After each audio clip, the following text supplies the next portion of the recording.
Eh, Recordatorio, acuerden que el páncreas es un órgano, no es intraabdominal, sino que está en el área retroperitoneal a nivel de L1, L2. Tiene un peso aproximado de entre 75 gramos y el tamaño, pues, una longitud de unos 20-25 centímetros. Tiene 4 porciones, pero lo para que recordarles, yo sé que eso ya lo pueden. Se divide entre la cabeza, el istmo, el cuerpo y la cola. Son las 4 grandes porciones con las cuales el páncreas se le conoce. ¿Qué estructuras están cercanas a él? Tiene relaciones anatómicas con el duodeno, que lo envuelve prácticamente, con el estómago, parte con el vaso y en la vena cava inferior. La estructura, ¿cómo está diseñado específicamente? El 85% de la masa pancreática está formada por las células acinares. Un 2% de su estructura lo forman los islotes de Langerhans. Un 10% la matriz extracelular y un 3% todas las células ductales que componen los conductos y los vasos sanguíneos. Esa es la estructura principal, cómo el páncreas está formado. Vean la importancia de las células acinares en un 85% y nada más un 2% de los islotes de Langerhans. Anatómicamente, la irrigación es una irrigación compleja, es una de las irrigaciones más complejas que tiene el organismo y está proporcionado por dos arcadas, la arcada pancreático-duodenal superior y la arcada pancreático-duodenal inferior, pero estas arcadas no provienen de un solo sector, provienen de diferentes áreas, por eso es la característica importante que tiene el páncreas. La pancreaticoduodenal superior viene de la tronco celíaco por medio de la hepática común y la gastroduodenal. En cambio, la pancreaticoduodenal inferior proviene de la mesentérica superior, ahí donde se adosan, y eso es lo complejo que tiene de las dos, que viene de las dos grandes ramas que presenta la aorta como rama principal que le genera la irrigación a nivel pancreático. Hay un tercer elemento que es la arteria esplénica, que esta principalmente va sobre el trayecto del páncreas, donde está la arteria pancreática dorsal, la transversal, y unas ramas que da para la cabeza y el cuerpo. Estas tres elementos principales, la arcada pancreaticoduodenal superior, arcada pancreaticoduodenal inferior y la arteria esplénica, son las principales ramas que le dan irrigación al páncreas. La parte fisiológica, para así en forma rápida la vamos a ver.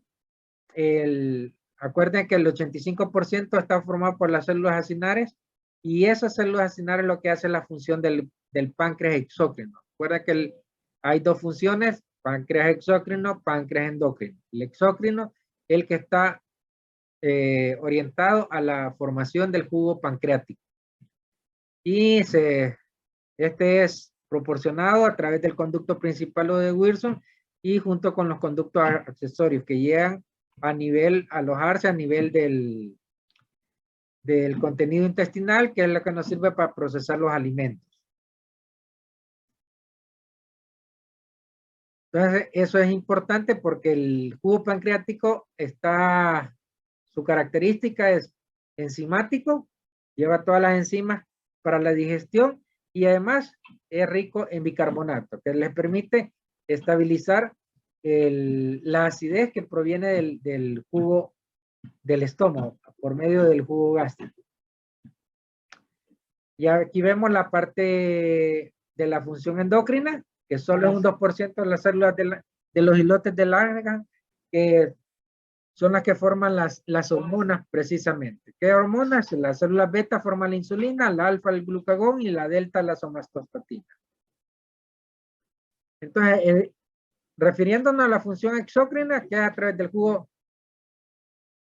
jugo pancreático, estas se activan, se secretan de una forma inactiva para tratar de protegerse el páncreas. Hasta que ya está en la luz intestinal, estas se activan para poder tener la característica de digerir todos los alimentos en ese sentido, para para poderlos degradar a su mínima expresión.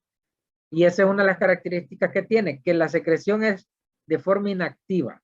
Eso es lo normal y la parte de la protección que le genera al páncreas para evitar que él se lesione. ¿Cuáles son las enzimas que vamos a tener? Hay enzimas proteolíticas, enzimas amilolíticas y enzimas lipolíticas.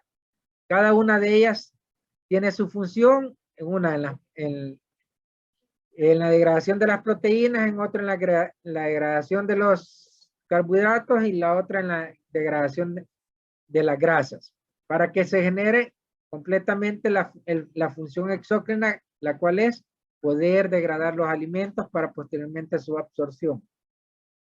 Ven que la forma de secretarse va en una forma inactiva.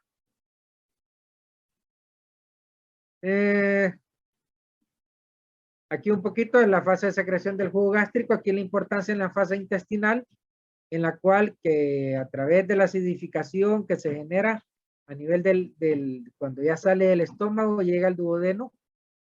Entonces ese bolo alimenticio que se ubica en esa zona provoca la liberación del jugo pancreático, ¿verdad? Junto con las enzimas y junto con el bicarbonato para tratar de lograr disminuir la acidez en esas zonas. Patologías que vamos a ver del páncreas, agenesia, principalmente vamos a ver pancreatitis o patologías neoplásicas. Y la clase va orientada a revisar un poco de pancreatitis. ¿Cuál es la definición? Es un proceso inflamatorio agudo del páncreas específicamente. Está desencadenado por una activación inapropiada de las enzimas pancreáticas, es decir, que lo que se genera, lo que la secreción de la función exócrina, que era secretar las enzimas de forma inactiva, aquí las está secretando de una forma activa. Y eso implica que empieza a autolesionarse, con su mismo componente se empieza a autolesionarse. Por eso se genera una autodigestión específicamente en el páncreas, conllevando a una lesión tisular y, como vamos a ver, a una respuesta inflamatoria local.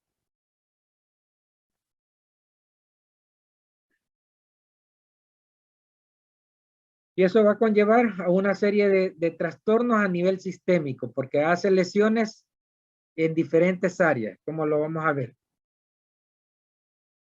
Este es datos epidemiológicos que va a variar dependiendo, y para nosotros es un poquito similar, pero la incidencia puede variar. Este es de literatura gringa. La incidencia es de 10 a 46 casos por año por cada 100,000 habitantes. Hay mayor predominio de pancreatitis en la raza negra que en los caucásicos. Y en las mujeres se asocia más la patología biliar como la causal de la pancreatitis, y en los hombres el alcoholismo. La mortalidad, pues, se considera que es leve en un 80% de los casos y puede ser grave en un 20%. Lo que implica que tiene una letalidad de un 20 al 30%. ¿Y por qué razón se muere la persona? Principalmente ese daño de respuesta inflamatoria que se encadena, que va a generar y a condicionar procesos infecciosos, lo cual lo puede conllevar a una disfunción y posteriormente a la falla orgánica. ¿Cuáles son las causas? A la cabeza, la patología biliar, en un 40%, y el alcohol en un 35%. Esas dos, solo entre esas dos patologías estamos haciendo ya alrededor de un 75-80% de la etiología de la pancreatitis. Un 4% es procedimientos post-CEPRE, 1% el trauma, la presencia o el uso de drogas o toxinas, el 1%. Y ven, menos del 1% procesos infecciosos, metabólicos, tumorales, hereditarios o idiopáticos. Y esta es la parte que lo que nos genera es una diapositiva donde nos permite evidenciar las características que le genera al páncreas con la diferente activación que se genera en los diferentes contextos.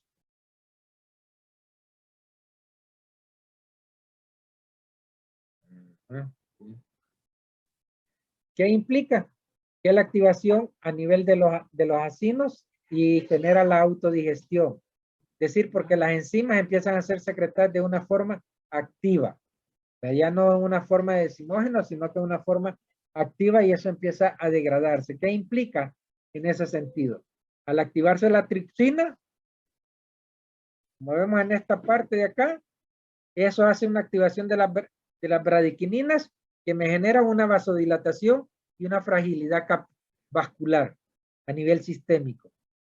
A la vez que se activa la tripsina, también se activa la elastasa, la que me va a condicionar a un daño vascular y eso me va a condicionar junto con la vasodilatación y la fragilidad vascular generada por la bradiquinina, la generación de hemorragias, la generación que empieza a haber pérdidas de líquido y eso implica estados de hipovolemia que puede conllevarnos hasta el shock.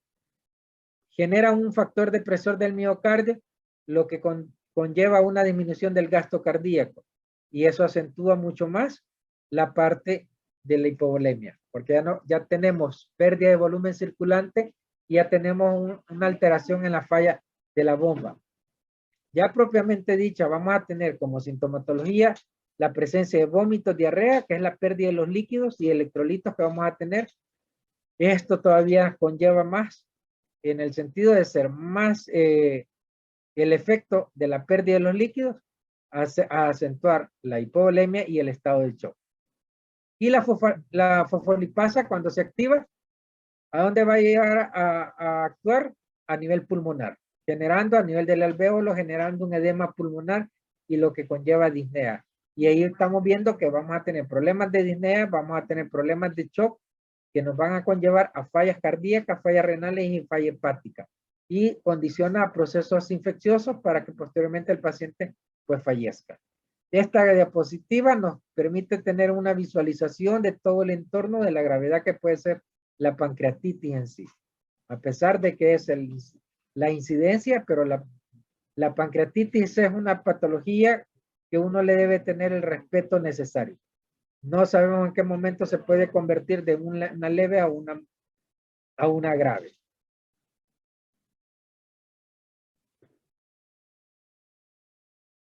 Ya me quedé aquí. Pero,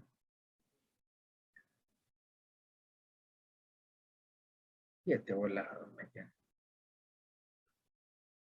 Esto no desaparece. Que lo ando jalando para arriba y para abajo. ¿No? Y lo va a tener. ¿Qué es lo que nos sucede en sí? En todo esto, con la activación del tripsinógeno, en otra forma de verlo, necrosis, daño vascular, edema, que nos va a llevar a condicionantes, a necrosis, y aquí,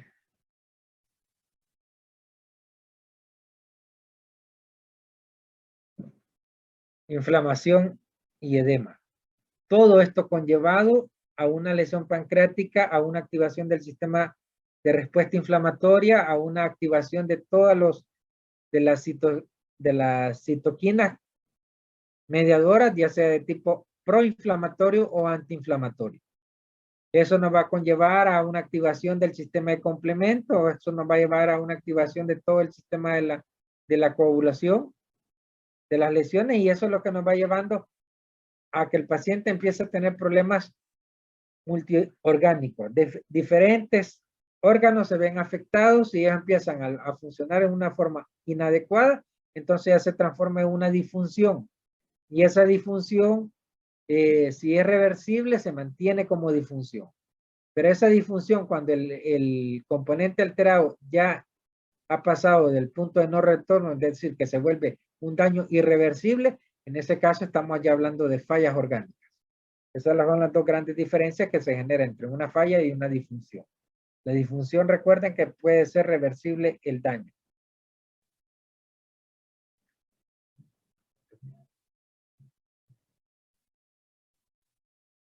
La patología, ¿en qué consiste? La etiología en una obstrucción a nivel, si nos vamos por el lado de la litiasis biliar, una obstrucción de un cálculo que llega a la ampolla de Vater, evitando, en ese sentido, la salida del contenido pancreático.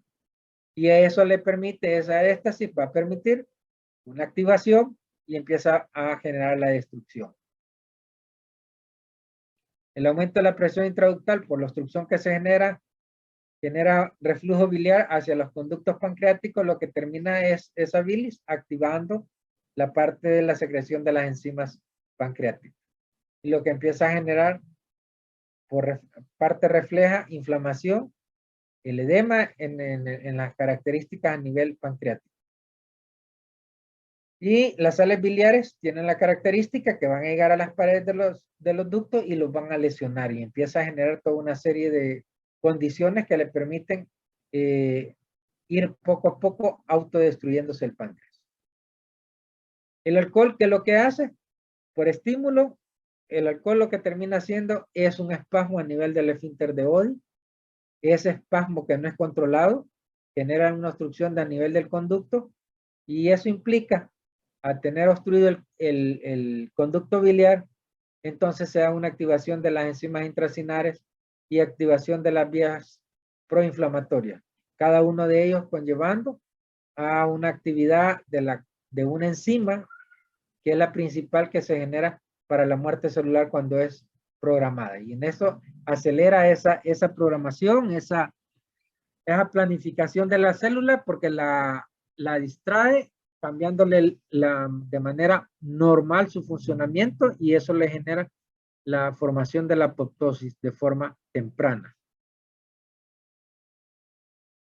Otras causas, habíamos dicho, el trauma cuando hay ruptura. Vamos a tener también problemas de estrecheces por problemas a nivel de los mismos cálculos que nos pueden generar. Y cuando se hacen manipulaciones a nivel intrapancreático. Otra de las causas, podemos encontrar el trauma como parte de la etiología de la pancreatitis en ese sentido, pero tenemos que evidenciar el tipo de trauma que se presenta para categorizarlo de forma adecuada y hacer el abordaje de forma concreta y tratar de recordar que el páncreas es un elemento altamente susceptible a lesiones. Y cuando el páncreas está inflamado, esa es una condición que lleva probablemente a una morbilidad muy probable en el paciente. Y eso es la importancia de conocer de forma adecuada y activa. Uno, el funcionamiento del páncreas. Dos, conocer la gravedad de lo que estamos hablando cuando el páncreas se vuelve inflamado por su autodigestión y lo que nos va a conllevar a nivel sistémico todo esto. Eso es bien importante tenerlo en mente. Y recuerden, esta es una forma de pensar. Al páncreas nunca se le pierde el respeto como enfermedad. Es decir, alguien con pancreatitis no lo estén toreando. Algo importante, que el páncreas para su funcionamiento, lo vimos que es lo que necesita un estímulo. ¿Quién es el estímulo? El alimento. Es decir, el quimio que entra al nivel del tracto gastrointestinal es lo que lo condiciona la activación de la secreción del jugo pancreático. Si no hay estimulación, no hay formación de jugo pancreático. Y si hay formación de jugo pancreático, recuérdense que la fisiopatología es que el páncreas, las células acinares empiezan a desencadenar y a secretar las hormonas y que están, o las enzimas que están activas. Y ellos solitos se van a ir degradando, se van a ir autoconsumiendo, autodestruyendo.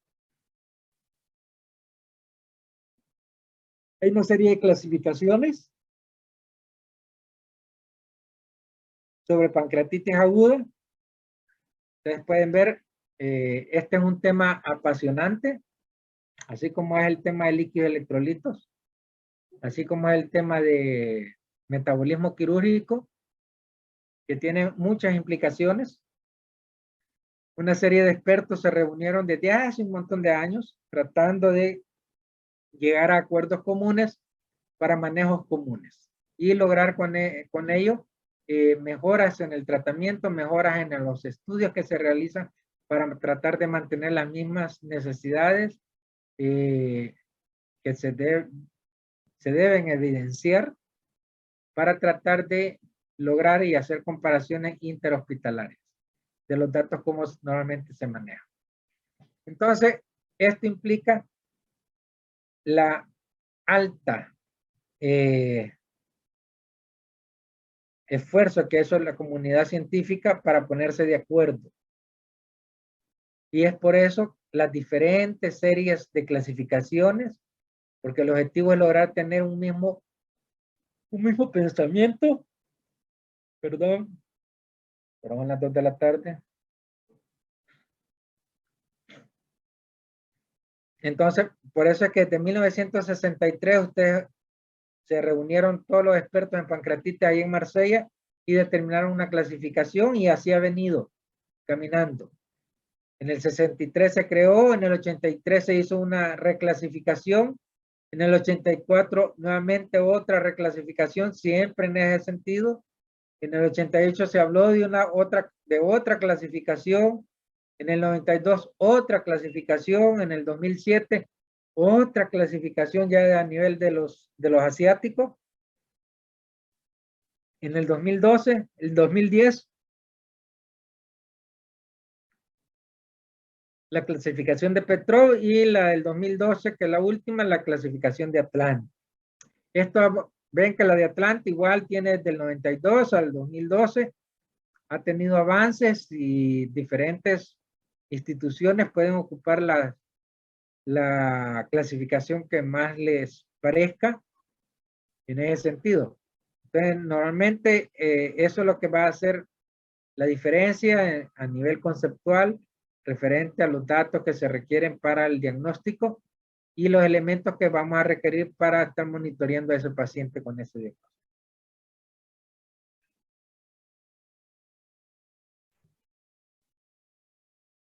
Permítanme.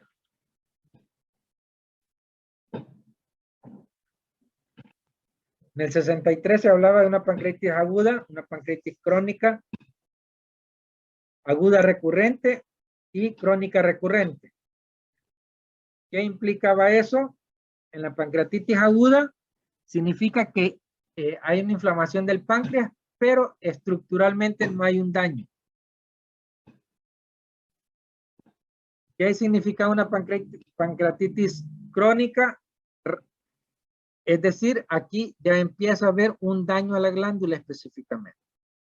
Y vamos a tener una pancreatitis aguda recurrente, es decir, que la estructura del páncreas se inflama, pero no daña la estructura como tal. Solo es la inflamación, no provoca alteraciones anatómicas en ese sentido. Un paciente puede tener varios episodios de pancreatitis aguda y no dañar la glándula como tal. Y a eso se le va a conocer como pancreatitis aguda recurrente. Pero podemos encontrar pacientes que en un episodio, el hecho de la pancreatitis y le desencadena un daño estructural. Y entonces ahí ya vamos que es una pancreatitis crónica, pero también puede ser una pancreatitis crónica recurrente, es decir, que vuelve a repetirse en el tiempo. Esa es la clasificación de Marsella, allá por 1963. La de Atlanta en el 92 establecía estos parámetros o estas definiciones como tal. Una pancreatitis aguda leve, una pancreatitis aguda severa. Ustedes ven, va de leve a severo. Como la estructura no anda con medias tintas aquí en este momento, allá por 1992. De otra es que cuando tengamos eso, o ya haya colecciones a nivel intraabdominal, o haya necrosis, o haya una formación de pseudoquiste agudo, o la formación de un absceso. Son diagnósticos que les va a referir dentro de la clasificación de Atlanta.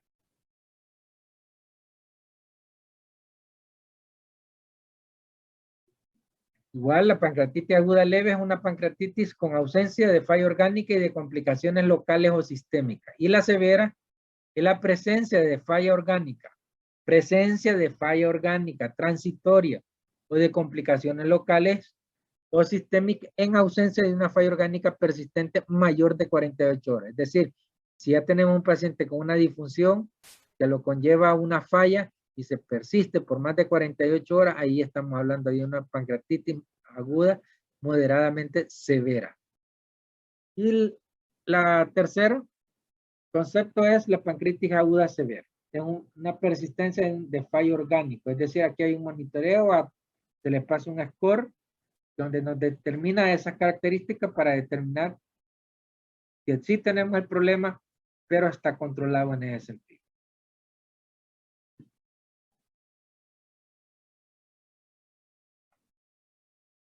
La clasificación de Petrov en 2010 está basada en una serie de determinantes, pero principalmente en necrosis. Y esta necrosis, la cual la clasifican en tres condiciones, puede ser una necrosis séptica, es decir, infectada, o una necrosis estéril, o que no haya necrosis específicamente. De la de Petrov, ustedes pueden ver, se define la pancreatitis aguda leve, una pancreatitis aguda moderada, una pancreatitis aguda grave y una pancreatitis aguda crítica. ¿Qué implica cada uno de ellos? La pancreatitis aguda no tiene signos de necrosis ni falla orgánica. La aguda moderada es cualquier tipo de necrosis, ya sea estéril o una falla orgánica o transitoria.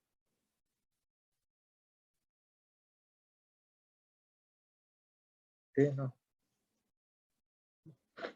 Pues mismo.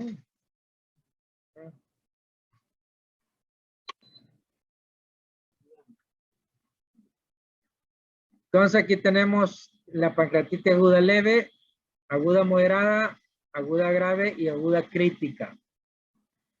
Esa es la clasificación de Petrov. Si hacemos una revisión de cada una de ellas, ven parte de las similitudes que se presentan entre ellas.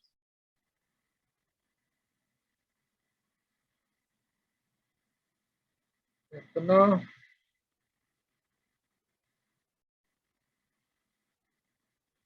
¿Cuándo vamos a considerar falla? Si ustedes ven en la clasificación, hacemos ver las definiciones de que el paciente presenta o no presenta falla. La aguda, la de Atlanta hablaba de una pancreatitis aguda leve, es decir, ausencia de falla orgánica. ¿De qué significa esa falla? Eso es lo que vamos a observar.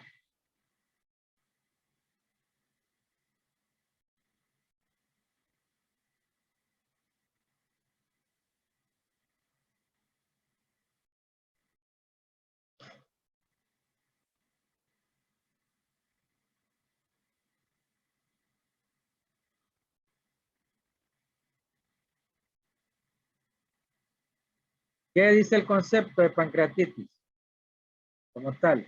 Que debe cumplir al menos dos de los siguientes criterios. Un dolor abdominal sugestivo de un inicio de una pancreatitis.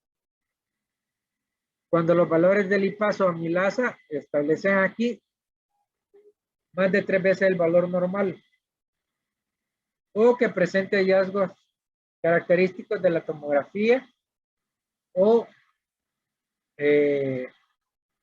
ecografía en ese sentido. Cualquiera de las dos, ya sea un TAC o la ecografía que nos indique la alteración de la glándula, es positivo como criterio para definir el concepto como tal.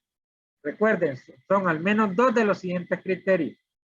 Dolor abdominal, la elevación de la amilasa y los hallazgos de TAC o ecografía.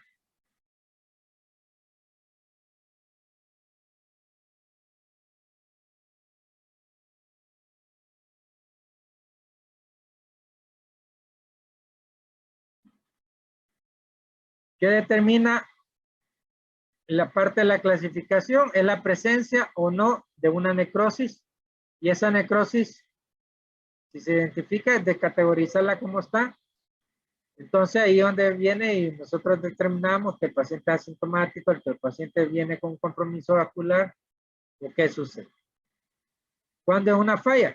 La falla va a ser cuando el daño o la alteración a nivel de la región que establece para valorar la falla, vamos a tener un periodo de 48 horas. Si en ese periodo de 48 horas, es decir, 2 días, podemos tener ya valores normales y eso va a implicar que era una falla de un órgano inestable, pero reversible. Pero si ya la falla, la alteración que se tiene es más de 48 horas, esta no va a desaparecer, se va a mantener y eso es la que debemos de considerar la importancia de esas primeras 48 horas cuando tenemos un paciente. ¿Cuáles son las fallas que puede presentar este paciente? Falla orgánico cardiovascular que consiste en encontrar una presión arterial sistólica menor de 90 o que nos disminuya alrededor de 40 milímetros de mercurio, que nos va a lograr disminuir el componente basal de la presión arterial. Vamos a tener una hipoperfusión, es decir, un proceso de lactato, o una saturación venosa menor del 70%, es decir, que el organismo no es capaz de poder sobrellevar esa condición. ¿Cuándo va a ser una falla respiratoria? Cuando tengamos una presión arterial de oxígeno menor de 60 o una relación entre la presión arterial de oxígeno y la FiO2, ya una alteración que implica el daño que va a conllevar a nivel del páncreas y lo logramos identificar de forma oportuna. Y la falla orgánica renal es cuando tenemos una disminución en la diuresis menor de 0.5 cc por kilo hora y eso nos va a condicionar y nos va a proyectar la probabilidad que estemos ante un cuadro de una pancreatitis grave.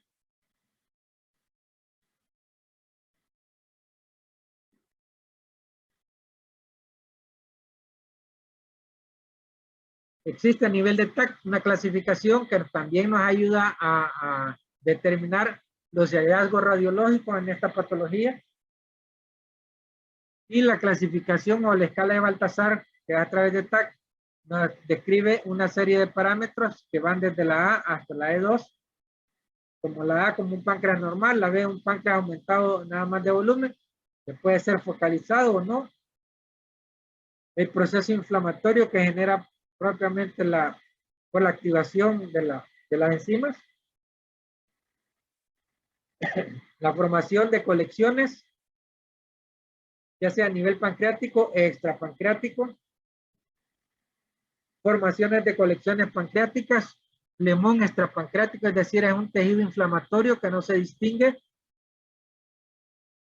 Ya son los 3 elementos principales que se genera, que se debe conocer referente al funcionamiento del diagnóstico. Ven aquí la parte de la sintomatología, que el paciente llega con esa posición característica, una posición mahometana, que aquí la podemos ver, después no me van a decir que no la enseñé.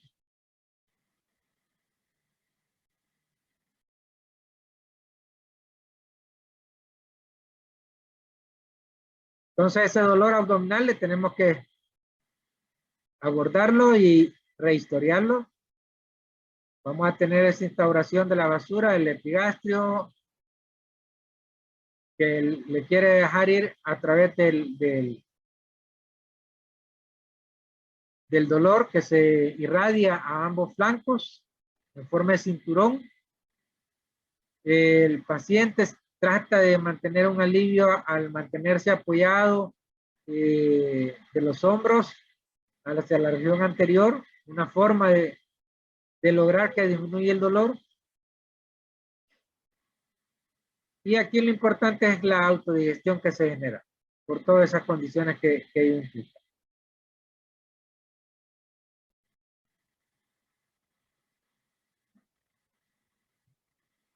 Todo paciente con taquicardia, hipotensión, que no es trauma, en un estado de deshidratación, siempre descarten la presencia de una pancreatitis. que no es del mismo entrenamiento, pero la parte de la funcionalidad y el conocimiento es lo mismo.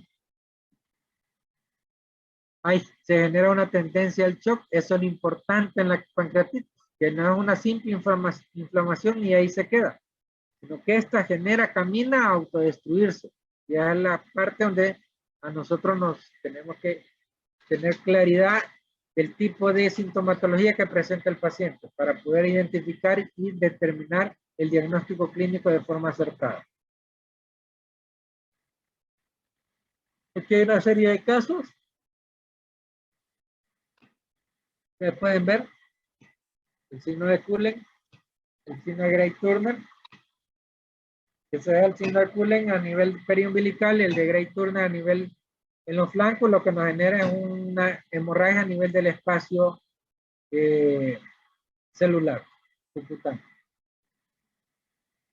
Podemos tener necrosis de grasa, nódulos subcutáneos rojizos, retinopatía, que son las condicionantes que nos ayudan al diagnóstico. Otro de los elementos que nos ayuda, que ya no es la parte clínica, sino que es el laboratorio, de la presencia o ausencia de la elevación de ciertas enzimas. Vamos a tener enzimas como la amilasa o la lipasa sérica.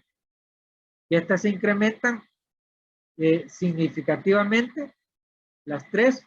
Entonces, por eso es importante conocer, porque no podemos sustentar un diagnóstico de pancreatitis, en este caso, de pacientes que están normales. Entonces, tiene que haber una correlación clínica con la patología para poder determinar en forma acertada el estado del paciente.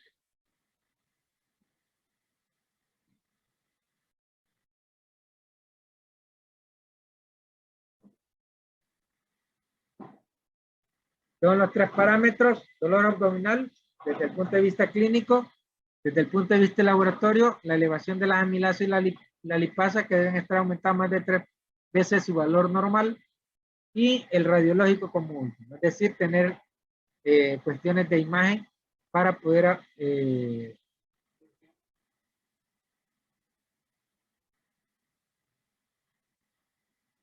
hacer el diagnóstico.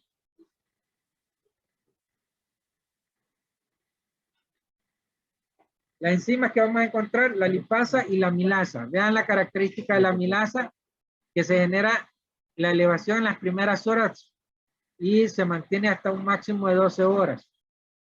Y ahí es donde tenemos que ir viendo cómo es la evolución y la característica de la lipasa, que es diferente de la amilasa, perdón, que es diferente el comportamiento de la lipasa.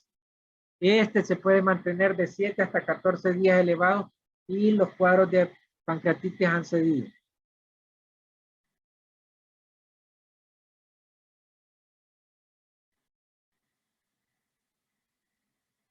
Examen de laboratorio: leucocitosis, hematócrito, hiperglicemia, hipocalcemia, bilirrubina, fosfatasa, transaminasa para descartar una patología biliar. Ustedes observan, son datos que los puede presentar cualquier otra patología. Pero estos datos juntos, correlacionados con el paciente que viene de traje de turno y no se encuentra y lo despacha, ya damos la importancia de conocer las características de las cosas. Otro dato que nos llama la atención y que nos hace diagnóstico: la radiografía de tórax, que se acompaña de atelectasias basales, elevación del diafragma, que son características que se dan en la pancreatitis. Presencia de derrame pleural, se observan, o un síndrome de estrés respiratorio del adulto, que también se presenta. A nivel abdominal, vamos a encontrar procesos inflamatorios, y ahí es donde encontramos una asa centinela que nos está diciendo un hilio paralítico en la condición del paciente, de la necesidad de manejarlo en una forma adecuada. Presencia de un hilio paralítico, asa centinela y calcificaciones pancreáticas. La ecografía es un valor bastante significativo, porque nos ayuda a tener imágenes en tiempo real de forma más adecuada. El TAC, como le habíamos mencionado, se utiliza principalmente para hacer la clasificación de Baltasar para que se pueda tener el contexto de una evaluación conjunto con los exámenes de laboratorio de forma acertada. La severidad va a depender de la gravedad de la enfermedad como tal, y aquí nos apoyamos en ese sentido con los criterios de Baltasar que ya lo habíamos mencionado anteriormente.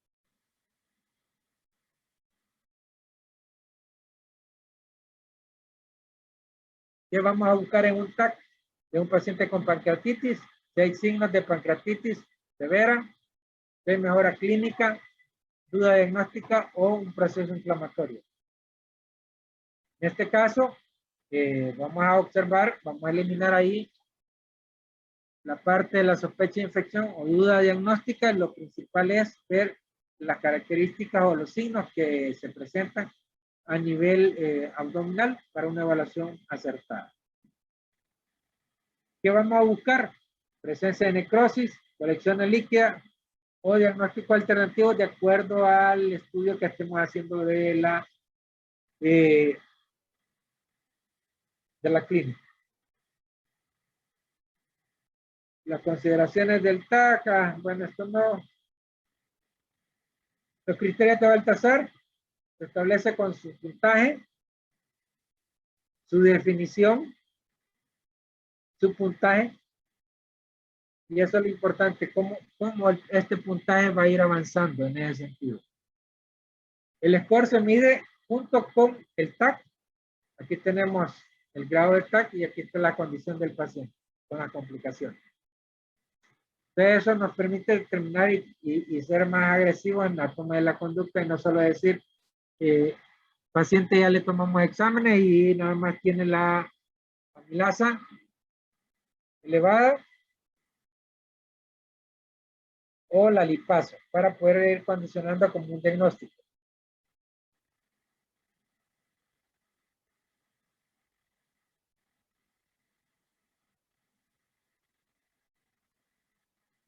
Pero es mejor que aquí. Permítanme.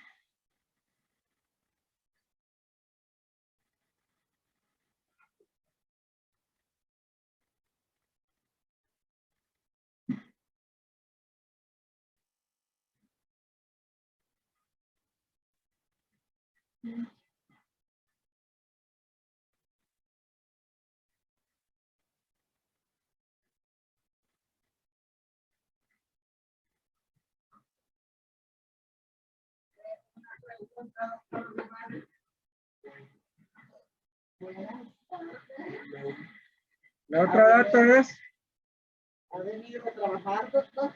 arduamente.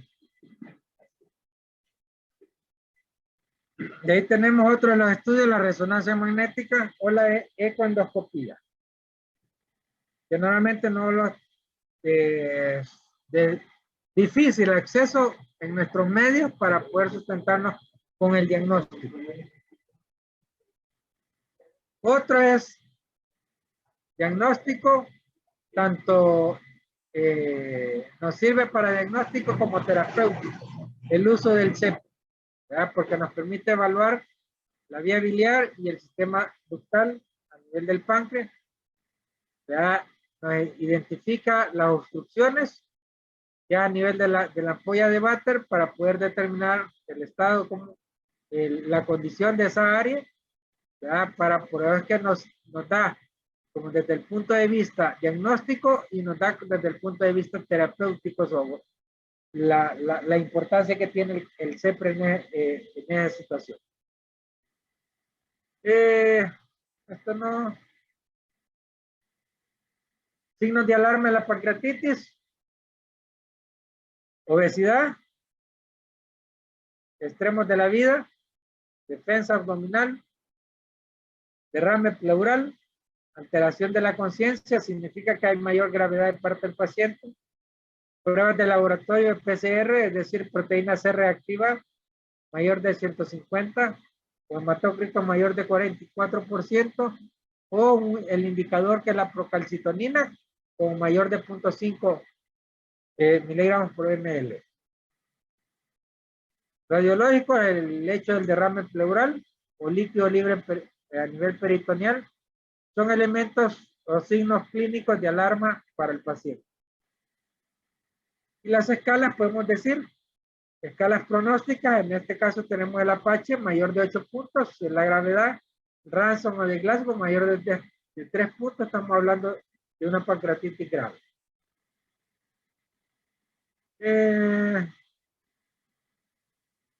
Diagnósticos diferenciales de la pancreatitis. La pancreatitis es una gran simuladora. Puede ser cualquier cosa. Ya se adapta la teoría del diagnóstico de la sintomatología en diferentes circunstancias. Por eso se le considera como una gran simuladora.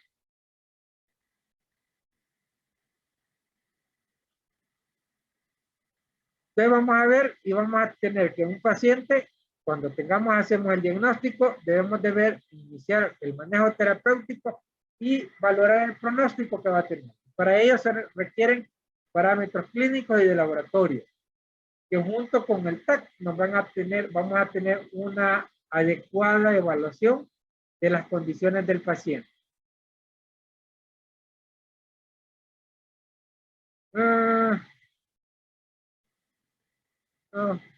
No. Acuérdense los criterios de Ransom, que son 11 parámetros, y que la desventaja es que tenemos que esperar 48 horas para tener completo la evaluación de la gravedad del paciente. Entonces no la podemos hacer en el momento que viene el paciente, porque en la de Ransom necesitamos los valores también a las 48 horas. En la Apache 2, igual, el mayor de 8 puntos se considera grave, pero la característica que desde su ingreso nos conlleva la evidencia de la gravedad de la enfermedad que en ese momento tiene el paciente. Y de ahí, criterios de Glasgow o que los vamos a evaluar, se los vamos a obtener al paciente para que vean que el Glasgow es el mismo que se utiliza en el paciente en forma traumática, y aquí lo estamos utilizando en un paciente que no es trauma, no es una patología médica. Estos son los parámetros en la biliar y no biliar. Y esta parte, la morbilidad o mortalidad que tienen los pacientes. Si que la mortalidad aumenta con el número de signos positivos, si son mayor de 3 signos positivos, la tasa de mortalidad es mayor del 5%. Y si son mayores o iguales a 3 puntos, entonces la mortalidad se incrementa del 15 al 20%. Los criterios de Glasgow, igual con su ponderación en la mortalidad, y debemos de tener claridad. Esta es una parte de los criterios de Atlanta, pero no lo vamos a explicar. Perdónenme que me están interrumpiendo.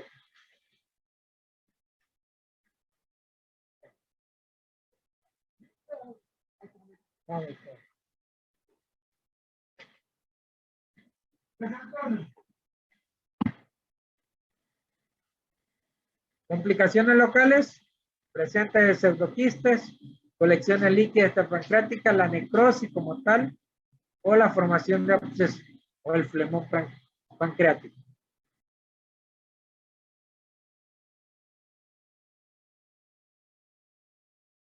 Otras complicaciones, como hemos visto, la pancreatitis es una afección sistémica, no es localizada.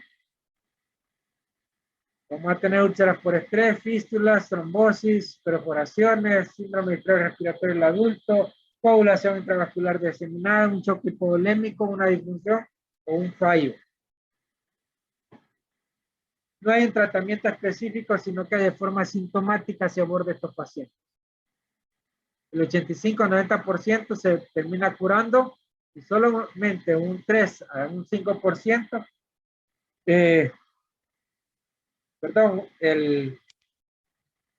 la mayoría de los pacientes se puede curar de una forma con el reposo del páncreas. ¿Cómo podemos poner en reposo el páncreas? No estimulándolo. ¿Y cómo lo estimulamos? Con la comida. No significa que al paciente le damos nada por boca para no estar estimulando a través de la fase intestinal en la secreción del jugo pancreático. Por eso es importante la supresión de la ingesta oral. Y aquí está un acrónimo de páncreas para el tratamiento.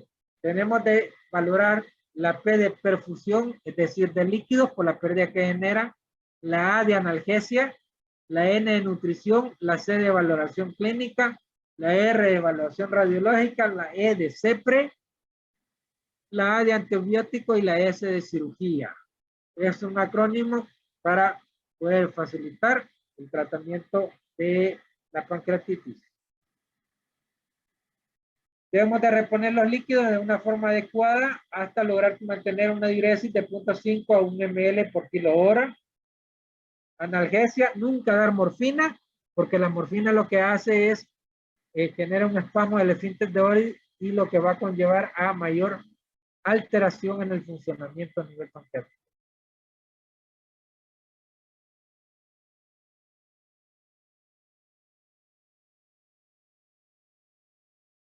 Se considera que hay unos todavía controversial, sigue siendo controversial todavía el uso de los antibióticos, porque las personas consideran de que es necesario el uso de antibióticos, aunque la evidencia todavía no es clara en eso. Por eso es que queda todavía entreveremos en ese sentido.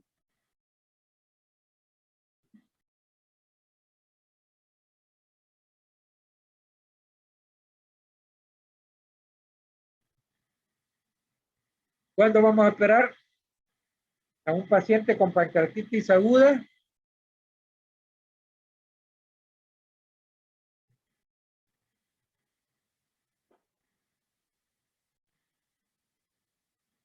Un paciente de pancreatitis aguda no se opera como tal. Se operan las complicaciones o se opera otra patología que esté acompañando a la pancreatitis. Ejemplo, puedo tener un paciente una pancreatitis y desarrolla una apendicitis. Lo voy a pasar a sala no por la pancreatitis, sino por la apendicitis, como un ejemplo. Otro, operar, si tenemos necrosis aséptica no se opera. Si ya tenemos una necrosis infectada, esta sí es quirúrgico. Hay que ir a hacer una necrosectomía. Y podemos hacerlo de dos tipos, por la laparotomía o por un abordaje extraperitoneal.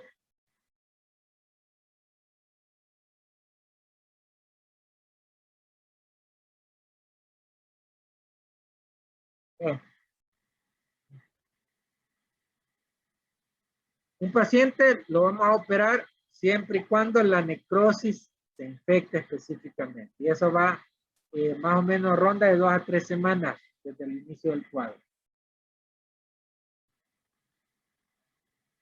Entonces, ante una falla multiorgánica o ante un diagnóstico de isquemia mesentérica, más para una duda diagnóstica, es que se implica la cirugía. Una sospecha víscera hueca o la hipertensión como tal, esta no es una condicionante de cirugía, porque tenemos que hay otros elementos de mayor prioridad en ese sentido.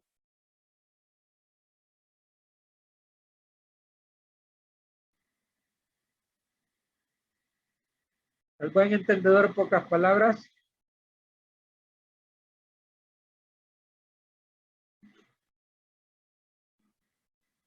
¿Preguntas?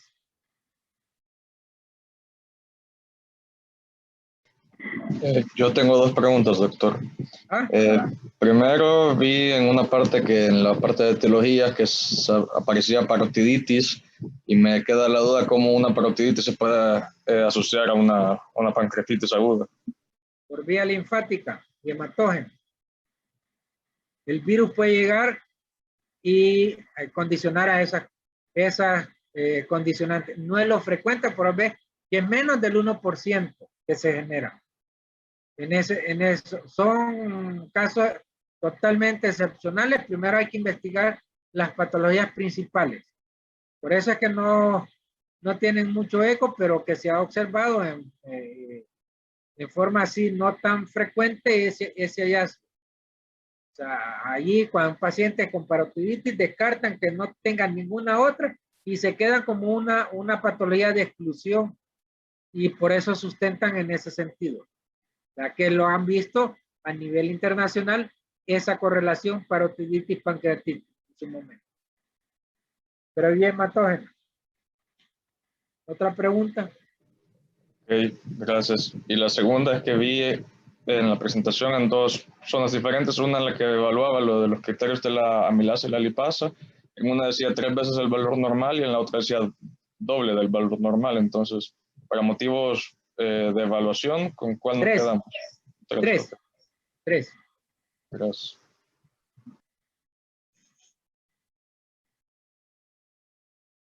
¿Cuándo tienen el examen? Está programado para el 28, doctor. 28. Este día viernes. Bueno, el viernes sería. Va, mañana prográmeme la de quemaduras. A esta hora, a las 2. Está bien, doctor. ¿De acuerdo? ¿Está bien? Va. De acuerdo, entonces nos vemos mañana a las 2. Me mandan el enlace. Gracias, Gracias. doctor. Bueno, Gracias, doctor. bueno.